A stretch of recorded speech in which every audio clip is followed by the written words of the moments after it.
Serving all of San Diego, this is your Fox 5 News. All right, so let's talk cash. Only 6 paychecks stand between us and the holiday season. 6. The experts are predicting a rise in holiday sales this year, and retailers will be doing what they can to get you in the door. So how can you make sure you don't spend too much money? Financial expert Lou Scatigna, author of The Financial Physician, joins us this morning with some holiday budgeting tips. Good morning, Lou. Good to be here. All right, so let's talk about the basics. We only have 6 paychecks to work with. What do folks need to start doing right now for the holiday season? The first thing you got to do is realistically evaluate your financial situation. I mean, a lot of people are suffering right now financially, so we can't spend as much as we have in the past. Make a budget and stick to it. Say, how much I'm going to spend of my cash, how much am I going to use on credit cards? Try to keep that to a minimum, of course. What's realistic? What percentage would you say is realistic to spend on Christmas or the holidays? It depends on how your financial situation is, but I mean, 10, 15% of your paycheck, over 6 paychecks maybe, would be reasonable if you could afford to do it. But too many of us use credit cards, and the reason we do it is because we wait till the end of the season. And, you know, it's early October. Who's thinking about Christmas right now? But you should be, because if you use those 6 paychecks, you're going to use more cash to buy your gifts over the 12 weeks that we have versus credit cards. So maybe do a little bit of shopping each month until you reach the holidays? Or every paycheck. You get your paycheck, buy 3 or 4 gifts. Next paycheck, buy 3 or 4 gifts. So by the time December rolls around, most of your shopping's done.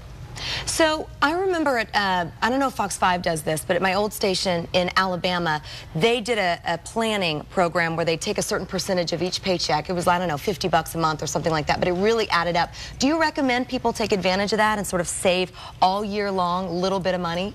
Yeah, in the old days, they used to have the Christmas clubs. They don't have that anymore in your banks, but you can make your own Christmas club by taking a little bit of money each paycheck, putting it in an envelope, throw it in the closet, forget about it. Don't dig into it and save it for the holidays, and you have all your money. Another thing too is use the internet. You can get some great bargains on the internet. You know, there's no stores, there's no brick and mortar, so you get a lot of discounts. But also use the internet to sell stuff. eBay, Craigslist. We have a lot of junk in our house that we don't use, or maybe our kids outgrew some video games and things like that. Sell them on eBay. I know a lot of people that fund their entire holiday budget by just selling stuff on eBay. Really? Yeah. You talk about talking to your kids about the financial situation and sort of explaining to them so they're realistic about what to expect. That's right. You have to tell them, look, this is tough economic times. One of us are out of work. You know, it's not going to be the same as it was when times are good. So we have to diminish their expectations. The problems we have now is when I was a kid, we used to get a Monopoly game, maybe some skates and a sled. Now kids want iPads, iPods, cell phones, computers. Cell phones also come with a monthly payment they have to do. So, I mean, things are so expensive, and we just got to diminish our children's expectations. Buy cheaper things. You could still give them gifts on Christmas, but not that expensive stuff. And I know, too, if you have a big family, my family, we used to buy gifts for everybody. I was buying like 25 gifts for all these different people. We've decided to draw names and just really focus on one person. Do you find more and more families are sort of going to that? Yeah, keep it immediate. You know, every family's struggling right now. So if you're not going to give those nieces and nephews and uncles a gift, you know, they're going to feel good that they don't have to give you one as well. So keep it immediate. Take care of your kids. And you say buy a larger number of inexpensive gifts. Tell me about that. Well, you know, if you could buy 10 smaller gifts for the cost of a computer or a cell phone or something like that, the kids have things to open on Christmas morning. They got a lot of them. It's a nice holiday. You don't have to buy those expensive stuff where you're going to buy 1 or 2 gifts. And I think, too, you don't really remember. I don't remember what I was given 5 years ago. You know, you think it's so important at the time, but it really isn't.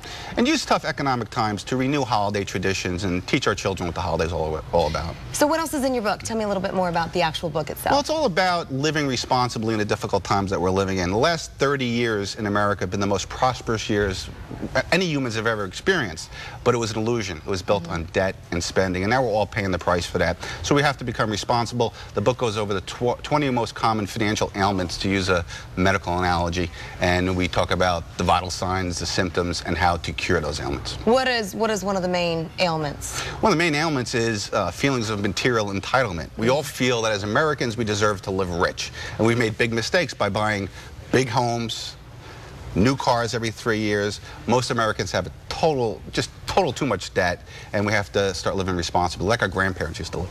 Lou, thanks so much for being here. Once again, the book is called The Financial Physician. You're from Jersey, and you're here for a book tour, right? I am.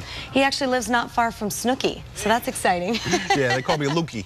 Lukey, I like it. Lukey's over here. Very good. The situation.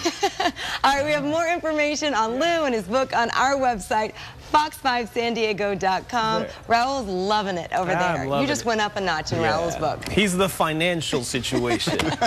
Thanks, guys.